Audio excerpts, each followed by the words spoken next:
वशिष्ठ जी, राजस्थान से। महाराज जी, आपके चरणों में दंडवत प्रणाम। महाराज जी, मैं पिछले कुछ समय से आपका सत्संग यूट्यूब के माध्यम से सुन रहा हूँ। आपको सुनकर जीवन में बहुत परिवर्तन हुआ है। नियमित रूप से राधा नाम जप करने का भी प्रयास रहता है। महाराज जी, मेरा प्रश्न है कि मैं नाटक सिनेमा में अभिनय करता हूँ और मुझे भिन्न भिन्न प्रकार के किरदार करने का अवसर मिलता है। कुछ किरदार कभी कभी ऐसे भी मिलते हैं जो भगवत मार्ग और आपके सत्संग के बिल्कुल विपरीत होते हैं। महाराज जी, कृपया मेरा मार्गदर्शन करें कि मैं अब क्या करूं। देखो, जिसमें संतों की निंदा हो, शास्त्र की अवहेलना हो, ऐसे किरदार में अरबों रुपया मिले तो भी नहीं करना चाहिए।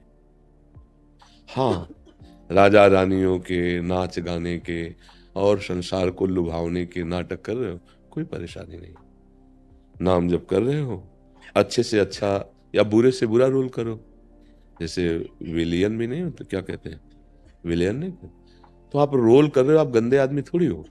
लेकिन नाम की निंदा हो रही हो, साधु की साधुता का उपहास हो रहा हो और धर्म विरुद्ध आचरणों के, तो हमें लगता है कि उसका पतन हो जाएगा, उसका पतन हो जाएगा। तो आप इस पर निर्णय कीजिए, आप इस विषय पर स्वयं निर्णय कीजिए। ऐसा अभिनय न कीजिए जिस अभिनय में धर्म का ह्रास होता हो। भक्तन निंदा अति बुरी भूल करे जिनको, किए सुकृत बहु जन्म के छिन में डाले कोई। भक्तों का उपहास करने का मतलब अपना सर्वनाश करना। तो वो जो कर रहा है सीरियल, अभी तो उसको लाखों करोड़ों मिल जाएंगे रुपए, पर परिणाम में उसको नरक मिलेगा, पक्का, इसमें संशय नहीं है। परिणाम में उसकी दुर्गति होगी। देखो, दो प्रकार की दुनिया में व्यक्ति भी होते हैं, साधु भी होते हैं। एक होता है सतमार्ग में चलने वाला और एक होता है असत मार्ग में चलने वाला। जैसे सतमार्ग में चलने वाले कम होते हैं, असत मार्गगामी ज्यादा होते हैं, ऐसे ही भगवान में आसक्त चित्त वाले महात्मा कम होते हैं। इंद्रियों को संभालना, मन को रोकना, प्रभु का चिंतन करना, हर कष्ट सहना, वो महात्मा आगे बढ़कर भगवत साक्षात्कार करता है। अगर हम सब संतों को इसी दृष्टि से नाटक में दिखा देते हैं, तो फिर जो भगवत प्रेमी सत्य मार्ग में चलने वाले महात्मा हैं, उनका अपराध आपको बन जाता है अव्यक्त अनजाने में। तो जो अपराध भक्त कर करे, राम रोष पावक सो जरे। मरना तो है ही, कर्म की गति बड़ी विचित्र, वो भोगना तो है ही। जो धर्म किया है, जो भजन किया है, जो समाज को सही रास्ते पे लाने वाले वचन बोले हैं, आचरण किए हैं, वही आपके साथ जाएंगे। तो बहुत सावधानी की जरूरत है। सच्चे बनोगे तो हो सकता है गरीब बने रहो, पर सुखी रहोगे, अंतिम परिणाम अच्छा आएगा। गंदे बनोगे तो हो सकता है धन संग्रह कर लो, बहुत बुरा परिणाम होगा जिसको सोच नहीं सकते। कई तरह से माया प्रभावित करती है। आप जिस रोल के मर्मज्ञ हैं, आपसे 1000 गुना मर्मज्ञ के सामने खड़ा कर देगी। उसकी उन्नति हो रही, अब जलो बैठ के, तुम्हें कोई पूछेगा नहीं। अब क्या उपाय लगेगा? इतनी मेहनत की, इतना यश हुआ, अब हमारा यश। कर्मों का फल अवश्य भोगना पड़ता है, चाहे आप जो एक्टिंग कर रहे हो, चाहे आप साधु हो चाहे असाधु हो, कर्म बहुत बलवान है। भगवान का आश्रय ले लिया जाता तो भोगने में सुविधा होती है। ये बल है भगवान का। हर कष्ट को सहकर अपने मार्ग में, अपनी दिनचर्या में फर्क नहीं पड़ने देना है। अगर उठने लायक हैं तो उठेंगे जरूर, नहीं उठने लायक है तो मानसिक दिनचर्या प्रारंभ हो जाएगी। हाँ, ऐसा ये लोग जैसे कहते हैं ना, भजन का फल क्या, इतने बड़े भजनानंदी, इनकी किडनी फेल है। भजन का फल किडनी सही होना नहीं है, भजन का फल है भगवत प्राप्ति। आज नहीं तो कल शरीर जाएगा, पर जहां जाएगा वो प्रियालाल के पास जाएगा। बस आनंदित है। जय दिन कट रहे हैं, कटने दो, जाना तो श्यामा श्याम के पास। हाँ, पक्का। ये तो मतलब हृदय में आ जाता है ना कि अब हमारा काम पूरा हो गया। किसी के प्रमाण की जरूरत थोड़ी होती है। प्रमाण मनम, मन से प्रमाण। अब जैसे बहुत गंदगी रही जन्म जन्मांतरों में, तो फटाफट धुलाई हो रही है। पर इस भोग ने क्या किया? कृपा कर दी, पूर्ण रूप से श्री जी के आश्रित कर दिया। कहीं ना कहीं साधु को साधना का भी बल होता है, अब वो भी बल गया। अब केवल इतना बल है कि लाडली आप ही होंगे, आप ही संभाल सकते। बस पूर्ण अंतःकरण केवल श्यामान है, श्यामान। तो ये हमें फल मिला, यह असाध्य रोग हमारा भजन बढ़ाने वाला पार्षद बन गया। हाँ, कहीं भी मन जाने की बात सोचे, खान पान कहीं भी, सम्मान यश कीर्ति, तुरंत वो पार्षद बोलता है हम हैं होश में, कभी भी छूट जाएगा होश में, तो राधा राधा राधा राधा राधा राधा हर्ष में नाम। तो देख लो भैया, ऐसा कोई रोल मत करना जिसमें संतों की निंदा हो और धर्म विरुद्ध। जैसे कुछ लीलाएं बनाई हैं फिल्म वालों ने, मंदिर की अवहेलना, ठाकुर का उपहास, भक्तों को मूर्खता साबित करना, गंदे आचरणों को प्रमाणित कर देना, जैसे हस्तमैथुन आदि है ना, इसको कहते हैं ये सहज है। उसमें लिखा था कि आप तो इसका निषेध करते हैं, ब्रह्मचर्य पुष्टता की बात करते हैं, और यहाँ तो खुला कहा जाता है कि ये नेचुरल है, फ्रस्ट्रेशन क्या, ये उसको हटाने के लिए बहुत अच्छी औषधि है। डॉक्टर सपोर्ट करते हैं और आप मना करते हैं। तो हम कहते हैं हमारी बात, डॉक्टर की बात और फिल्म जो उसमें डायलॉग हैं, उन तीनों की बात सुनो, और जो कर रहे हैं वो अपने हृदय में अनुभव करें कि तुम्हारा फ्रस्ट्रेशन दूर होता है या तुम्हारे शरीर में भयानक कमजोरियां, भयानक परेशानियां, मन का अशांत होना ये आ रहा है कि नहीं। कई लक्षण बताए हैं उसमें तो पड़ा है। ये सब बाहरी लोग हैं, मायाकृत बुद्धि वाले, ये तो भ्रष्ट आचरणों को ही बताएंगे। इसलिए गंभीर शांत, अगर जीवन को मंगल में बनाना चाहते हो तो अंदर अंदर प्रियाजू का नाम जप करो, बाहर से जीवन यापन के लिए जो स्वांग मिले उसे अच्छी तरह करो, पर धर्म विरुद्ध स्वांग नहीं। पर ऐसा नहीं कि भगवान की अवहेलना, संतों की अवहेलना, ये नाश कर देगा किसी को नहीं। करणवीर सिंह जी पंजाब से, राधे राधे, प्रणाम महाराज। महाराज, गुरु और प्रभु के प्रेम और सुमिरन में रहता हूँ, हमेशा शुक्राना करता हूँ, पर अनिश्चित दिनचर्या के कारण कई बार भक्ति नहीं कर पाता। तो मैं ये जानना चाहता हूँ कि क्या प्रेम और सुमिरन में रहना काफी है या भक्ति करना अनिवार्य है? प्रेम तो बहुत ऊंची चीज है। अभी आप थोड़े से लगाव को प्रेम मान रहे हैं, अभी प्रेम नहीं आया है। और भक्ति भी बहुत ही दुर्लभ वस्तु है। हम लोग क्या है, ऐसे साधारण भाव वाले हैं, थोड़ी बातों में हम अपने को भक्त मान लेते हैं, प्रेमी मान लेते हैं।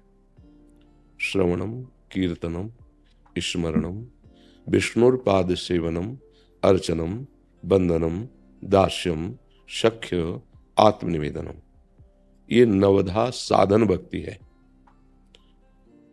8 प्रकार की भक्ति के करने से 9वीं भक्ति प्राप्त होती, आत्मसमर्पण। जब उपासक का ये स्वभाव बन जाता है भगवत चर्चा सुनना, भगवान नाम कीर्तन करना, गुण कीर्तन करना, उसी का स्मरण करना, और घर में ठाकुर सेवा या गुरु जी की छवि विराजमान कर उसकी पूजा करना, और सदैव हृदय में भाव रहना कि प्रभु और गुरुदेव का मैं दास हूं। और हमारे प्रभु चाहे जितने बड़े महिमा वाले हों, पर मैं उनका अंश हूं, तो वही मेरे मित्र भी हैं। ऐसे परम करुणा में प्रभु को मैं तन मन प्राण वाणी सब समर्पित करता हूं। ये अंदर की बात है। तनवांग मनोभिर अमलई सोहम तवैवाश्रिता, ये शरीर, ये मन, ये वाणी किसी सकामतावश नहीं, अमलई, मैं आपको समर्पित करता हूं। अब इस आत्मसमर्पण से फिर प्रेम लक्षणा भक्ति का प्रादुर्भाव होता है। पाई रस भक्ति गूढ़ जुग जुग जग दुर्लभ भव इंद्रादि विधिम, आगम अरु निगम पुराण अगोचर सहज माधुरी रूप निधिम, अनभय आनंद कंद निज संपत्ति गुप्त सुरुति प्रगट करणम, जय जग उद्योत व्यास कुल दीपक श्री हरिवंश चरण शरणम। साधन तो नवधा भक्ति का हुआ, आत्मसमर्पण से आराध्य देव गुरुदेव कृपालु हो गए, फिर उन्होंने अपने श्री चरणों का प्रेम प्रदान कर दिया।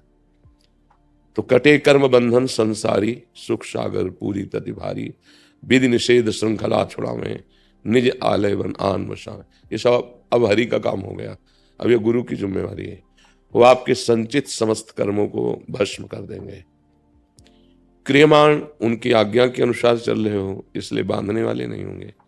प्रारब्ध मन प्रभु में अर्पित किया तो शरीर भयानक दुख में है, पर मन आह्लादित रहेगा। ऐसा उपासक जो प्रारब्धवशात प्राप्त सुख दुख को समान भाव से भोग रहा है, निरंतर ऐसा अनुभव कर रहा है हरि की हमारे ऊपर कृपा है, वो भगवत परम पद को ऐसे प्राप्त कर लेता है जैसे पिता की संपत्ति पर पुत्र का अधिकार होता है। तो ये बात कहना कि हमें प्रेम है पर हमारी दिनचर्या निश्चित नहीं है। इन दोनों में बड़ा अंतर है। बिना नेम के प्रेम नहीं होता, और प्रेम जब जागृत होता है तो उसका एक पर्सनल नेम होता है। ये सब नेम उसी में समा जाते हैं। उसका बस नेम होता पिय मूर्ति नयनन बसय कई रस रहाय समाय। ये लक्षण सुनि प्रेम के और न कछु सुहाय, और न कछु सुहाय फिरे अपने मद मातो कुटुम देह ते जाए छोटी सबही विधि न तो। प्रेम का एक स्पेशल नेम है, वो किसी और का फिर स्थान नहीं रहने देता है। ना ही न रहो ही माठ और गोपीजन कहते हैं, कान भय प्राण में प्राण भय कान में, ही में ना जान परे कान है कि प्राण है। प्रेम शब्द मत कहो, प्रेम बहुत दुर्लभ वस्तु है। प्रेम सदा बढ़िवो करे जो शश कला प्रवेश, पर पूनो या में नहीं ताते कबहु न शेष। छिनय घटे छिन बढ़े सो तो प्रेम न होए, अघट प्रेम पिंजर बसे प्रीति कहावे सोए। ना काहू सो बोली वो ना कोई व्यवहार, अपनी कुंवरी किशोरी को जियत निहार निहार। प्रेम का एक अलग स्वरूप है। भयानक कष्ट अपमान तिरस्कार निंदा उसके लिए खिलवाड़ है, कोई प्रभाव नहीं पड़ेगा प्रेमी के हृदय में। अभी हम सब विषय आकर्षण के अंतर्गत हैं, देह भाव के अंतर्गत हैं। प्रेम का प्रभाव होता है वो देह विस्मृति करा देता है। पांचों भूले देह सुधि, आचार्यों ने कहा।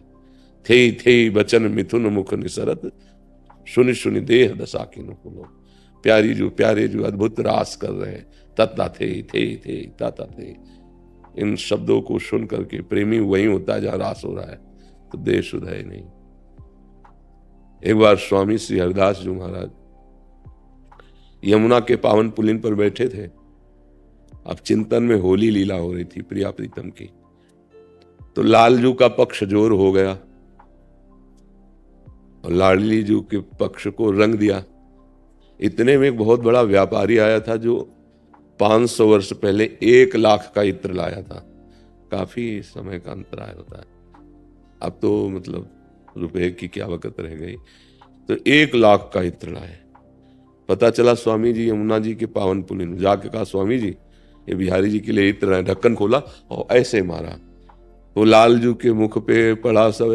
तो सखियां जाके उनको घेर लिए और उनको प्यारी जू के समीप बांध करके ले आई। मतलब श्री हमारी महारानी जू की जय हुई। और स्वामी जी बहुत प्रसन्न हो रहे हैं। वो इत्र लाने वाला जल गया कि इतनी दूर से महंगा इत्र रेत में फेंक दिया, क्योंकि उसको सामने दिखाई देता है रेत में। स्वामी जी जब बाह्य दशा को हुए तो उसकी तरफ देखा, कहा जाओ निधिवन में बिहारी जी विराजमान हैं, दर्शन करो जाके। तो चल दिया। जे ही गेट पे पहुंचा तो वही इत्र की खुशबू, और जे ही दर्शन करने गया तो पूरे बिहारी जी भींगे थे उसी इत्र से। फिर स्वामी हरिदास जी के चरणों में गिरा कि प्रभु आप जैसे महापुरुषों की महिमा हम नहीं जान सकते, हमारे हृदय में जो क्षोभ हुआ उस गलती को आप क्षमा कीजिए। प्रेम प्रियतम से दूर नहीं करता, बिना प्रेम के भगवत साक्षात्कार नहीं होता। मिलहि न रघुपति बिनु अनुरागा। भगवान शंकर कह रहे हैं ते समाज गिरजा में रहू, अवसर पाई वचन एक कहू, हरि व्यापक सर्वत्र समाना, और प्रेम ते प्रगट होए में जाना। भगवान का प्रादुर्भाव हृदय में नेत्रों में प्रेम से ही होता है। तो प्रेम शब्द को तो ना उच्चारण करें कि हम आजकल जो प्रेम कहा जाता है ना हमारा इससे प्रेम है, प्रेम नहीं, खुला स्वार्थ है। आप देख लो, आप स्वार्थ को प्रेम कहते हो। किसी सुंदर रूप में, स्वस्थ शरीर में, धन में, कहीं ना कहीं तुम्हारी भोग बुद्धि है, उसी को तुम कहते हो हमें बहुत प्यार है इससे। अपने सुख प्राप्ति के लिए कहते हो हम आपके बिना जी नहीं सकते। ये प्रेम का लक्षण नहीं। प्रेम का लक्षण सूक्ष्मतरम अनुभव स्वरूपम प्रतिक्षण वर्धमानम कामना रहितम। प्रेम विशुद्ध भास्कर है, काम अंधकार है। आजकल काम को प्रेम कहते हैं कि ये दोनों जोड़े बहुत प्रेमी हैं। प्रेम सिर्फ भगवान से होता है। संसार के व्यक्तियों से राग होता है, मोह होता है, आसक्ति होती है, स्वार्थ बंधन होता है, प्रेम नहीं होता है। इसलिए भैया खूब नाम जप करो, प्रियालाल के चिंतन में रहो और एक दिनचर्या परफेक्ट बनाओ। बिना दिनचर्या के किसी की आध्यात्मिक उन्नति नहीं होती। आज 20 माला कर लिया और कल 1 को माला नहीं किया, लाभ नहीं मिलेगा। 5 माला करो पर नियम बना के रोज करो। 10 मिनट सेवा करो पर नियम बना के करो। कुछ भी हो जाए, हमें सेवा का जो समय है वो देना ही है। नियम करते करते उपासक की धारणा पुष्ट हो जाती है, निष्ठा बन जाती है। जहां निष्ठा बनी, धारणा पुष्ट हुई, परमार्थ का मार्ग खुला दिखाई देने लगता है अंदर से। ये आध्यात्मिक है ना मार्ग, अंदर से आ जाता है। समझ रहे? आपका प्रश्न है? नहीं संशय है कुछ इसमें? रामचंद्र दास गोरखपुर से। राधे राधे महाराज जी। गुरुदेव भगवान, क्या वर्ण शंकर को भगवत प्राप्ति हो सकती है? मेरे पिता एक ब्राह्मण थे और मेरी माता एक शूद्र थी। उनकी मैं इकलौती संतान हूँ। मैं मेरी माता का उद्धार कैसे और हमारे लिए इसी जन्म में भगवत प्राप्ति का सरलतम साधन? ये सब मायाकृत बातें हैं। सत्य बात यह है कि हम कहीं से भी पैदा हुए हो, हम भगवान के अंश हैं। इसमें कोई संशय? कहीं से भी पैदा हो। श्रृंगी ऋषि तो हिरणी के गर्भ से पैदा हुए थे। विभांडक ऋषि, एक अप्सरा जलकील कर रही थी, तो अप्सराओं का सौंदर्य और ऐसा होता है। तो कभी गृहस्थ धर्म का भोग तो किया नहीं था, पर अचानक दृष्टि गई और बहुत अच्छा लगा। तो हृदय में एक मनोवाह नाड़ी है। अगर आपका काम संकल्प बन गया तो आपकी शक्ति को क्षय कर देगी बिना किसी क्रिया के। वो इतनी हीट होती, जैसे मथानी ना दूध से मथ करके मक्खन निकाल देती, ऐसे मनोवाह नाड़ी है। वो तत्काल मंथन शुरू कर देती, पूरे शरीर से वीर्य को खींच कर निकाल देती। ऐसा ही हुआ।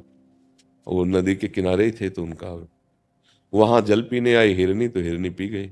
अब ऋषि का अमोघ वीर्य, तो गर्भवती हुई और आश्रम के आसपास ही जब वो बच्चा दिया तो सींग तो थे हिरन के और पूरा शरीर जो है वो मनुष्य का दिव्य कांति वाला मृग शरीर। बहुत बड़े ऋषि हुए हैं संगी ऋषि, बहुत बड़े। इन्हीं के बल से तो राम लक्ष्मण शत्रुघ्न भरत जी का प्रादुर्भाव हुआ। संगी ऋषि वशिष्ठ बुलावा, इन्हीं बहुत बड़े महापुरुष है। तो देखो बच्चा, ये सोचना कि हमारी माता कौन थी, पिता कौन थे, ये सब मायाकृत है। असली माता पिता भगवान है और हम भगवान के अंश हैं।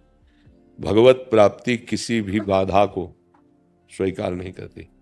सबको भगवत प्राप्त, पुरुष नपुंसक नारी वा जीव चराचर कोई, जीव चराचर कोई सर्व भाव भज, भगवान के सर्व भाव भजे मोहि परम प्रिय सोय। भगवान को परम प्रिय हो आप, भगवान के दासत्व का तिलक लगाए हो, भूल जाओ तुम्हारा नया जन्म है। जब गुरु से मंत्र ले लिया जाता है तो नया जन्म हो जाता है। और अगर आपको ऐसा लगता है कि क्या ऐसी संतान होना दुर्भाग्य का विषय, नहीं। सूत जी महाराज का जन्म प्रसंग पढ़ लेना, तभी उनका सूत नाम पड़ा। और 88,000 ऋषि नीचे बैठते हैं, वो आप सिंहासन पे बैठ के भगवत चर्चा करते हैं। लोमहर्षण जी उनका नाम है। इसका मतलब ये कोई निंदनीय बात नहीं है। हाँ, संसार में बने रहो तो निंदनीय ही बात है। प्रभु की तरफ आ गए तो अगर घूरे में तुलसी जी जमी हो तो तुलसी जी है, नहीं? तो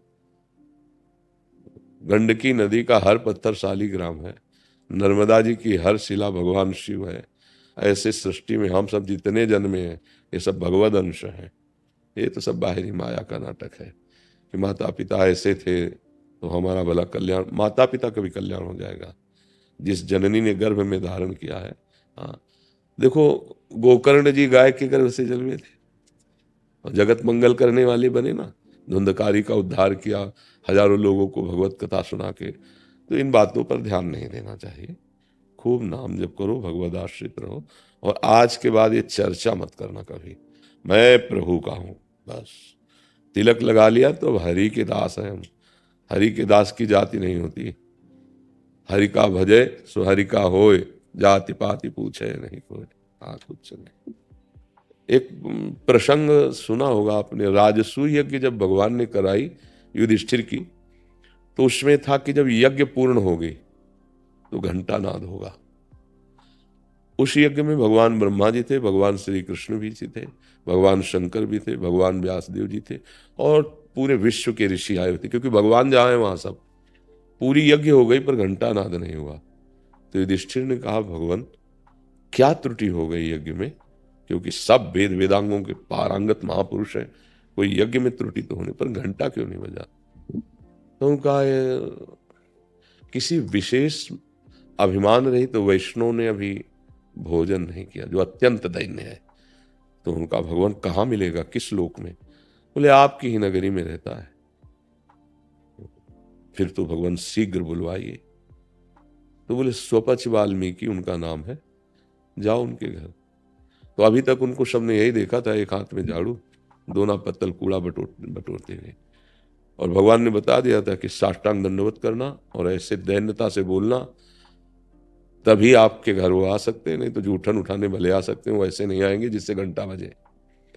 भीम और अर्जुन गए, घर में जाके देखा तो आंसू बहाते हुए प्रभु का मूर्ति रखे थे और रो रहे थे। तो उनको लगा कि ये व्यक्ति रोज दोना पत्तल उठाता, झाड़ू लगाता है, जूठी जो अन्न सामग्री मिल जाती है उससे, इतनी उच्च कोटि की भक्ति। प्रणाम किया। सो देख, अरे उनका महाराज क्यों अपराध चढ़ा रहे हो, मैं नीच गरीब आपका जूठन खाने वाला। उनका सब बंद करो, हमारा निमंत्रण स्वीकार करो, राजस्व यज्ञ की पूर्णता के लिए आपको श्री भगवान ने। तो गुस्सा हो गए वो भगवान पर कि हम चैन से भजन कर रहे हैं तो हमें भजन नहीं करने दे रहे। जब इतना बड़ा सम्मान होगा तो लोग पूजना शुरू करेंगे, हमारा भजन छूट जाएगा। पर चलो आप जैसा चाहते हो वैसा है। तो उनका जब भगवान का आदेश है तो हम कल आ जाएंगे। बोले आ नहीं जाओगे, पालकी भेजेंगे हम, मानना पड़ेगा आपको। तो पालकी में बैठाल कर लाए गए स्वपच वाल्मीकि जी। फिर युधिष्ठिर को आदेश किया, चरण धो इनके। चरण धुलवाए। रात भर रसोई बनी, द्रौपदी प्रधान थी रसोई, बैठाला गया रसोई में। वो कहते नहीं मालिक, हम तो दरवाजे के बाहर कुछ टुकड़े दे दो, पा लेंगे। ऐसा पूरी रसोई परोसी गई। तो एक बड़ा पात्र था, उसी में सब डाल लिया ऐसे और मिला लिया। तो दियम वस्तु गोविंदम तुभ्यमेव समर्पये, भगवान को समर्पित किया। पाल ये बात देखकर द्रौपदी को लगा कि रात भर इतनी सामग्रियां अलग अलग बनाई, तो अगर कोई राजकुमार होता या राज परिवार होता तो स्वाद से पाता अलग अलग है। तो सुपच वाल्मीकि मिला के खा गए, पूरा पा चुके, घंटा नहीं बजा।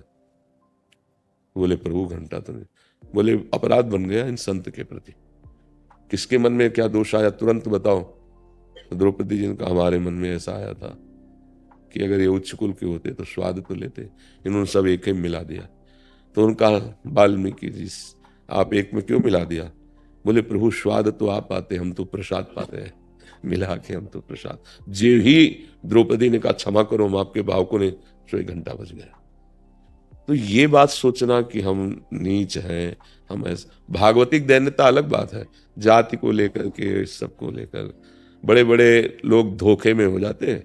सबरी जी को भीलनी जाति की जान करके ब्रह्म ऋषियों ने बड़ा अपमान किया, पर उनके गुरुदेव मतंग ऋषि ने प्यार किया, पास ही कुटिया बनवाई।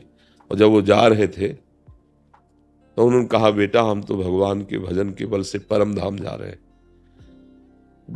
सबरी जी रो पड़े कि प्रभु आपके सिवाय कोई हमें ठौर देने वाला नहीं, यहाँ के ब्रह्म ऋषि तो देखना नहीं चाहते। तो बोले चिंता न करो, जिस धाम में हम जा रहे हैं वो धाम ही स्वयं तुम्हारे यहाँ आएगा, इंतजार करना। और पधार गए। तो रोज सबरी जी फूल बिछाती, जल छिड़कती, फल ला के रखती हैं, राम जी आएंगे। 1000 वर्ष व्यतीत हो गए, पर गुरु के वचनों पर अविश्वास नहीं हुआ। एक दिन देखा कि गौर श्याम मूर्ति भगवान पधार रहे। जो ऋषि थोड़ा दैन्य थे उनसे भगवान पूछ लेते थे माता सबरी का आश्रम कहाँ है, और जो बड़े तपाभिमानी थे देखा भी नहीं भगवान ने। और सबरी के यहाँ जा करके, हाँ आप विचार करो, बड़े बड़े ब्रह्म ऋषियों की कुटिया में नहीं गए, सबरी की कुटिया में गए। तो ये भाव नहीं रखना चाहिए कि हम स्त्री हैं, हम पुरुष हैं, हम क्या हैं क्या। ये भूल जाओ, असलियत में तुम भगवान के बच्चे हो, भगवान के अंश हो, तुम्हारे प्रकट होने का यही विधान रचा गया था। अब आप ऐसा भजन करो कि अब जन्म ही न हो, भगवान के दिव्य धाम में जाए। समझ गए ना जी।